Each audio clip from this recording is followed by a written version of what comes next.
I want to tell you one story while you're all here that I think is very important to illustrate for you the genuine evil of the last administration's immigration policies that, for whatever reason, our corporate press in this country never really cared to cover, and certainly elicited no outrage, no emotion from this country's political and ruling elite. But this, by the way, this is not an isolated incident.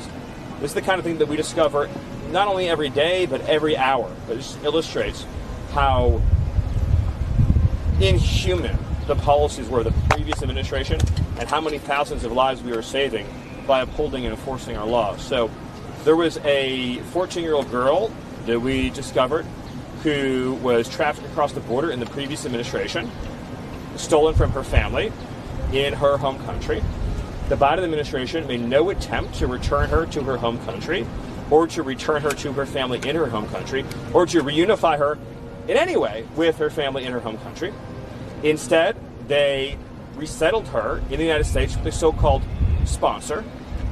That so-called sponsor, all funded by our taxpayers, this entire procedure funded by taxpayers, that so-called sponsor was himself an illegal alien, so subject to himself removal and deportation.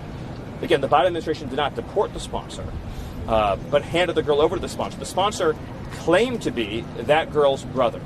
He was not, in fact, her brother. The Biden administration, of course, did not attempt to verify this in any way, shape, or form, as they did not for the hundreds of thousands of minors that were placed in the hands of illegal aliens. They know they were being lied to. They didn't care they were being lied to. This individual was an illegal alien who had no familial relation with this young girl. What happened next will not surprise you, although it will sadden you. He raped the 14-year-old girl and impregnated her.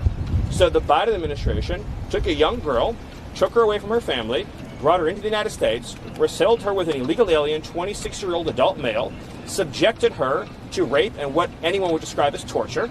So the young girl was tortured and raped and impregnated as a result of the choices made by the Biden administration. When this case was brought to the Biden administration for prosecution, they turned it down and did not even prosecute the case. So it's evil on top of evil on top of evil. And I am not interested in moral lectures from anyone in this country, whether they be in the media or the Democrat Party or in the corporate press, about immigration policy when the left has been complicit in the greatest crimes against humanity that we have seen in God knows how many years in this country. A system that has turned human beings into fodder for the cartels and participated in the mass rape and exploitation of children and the mass murder of Americans. That's what we're fighting against. That level of evil and depravity.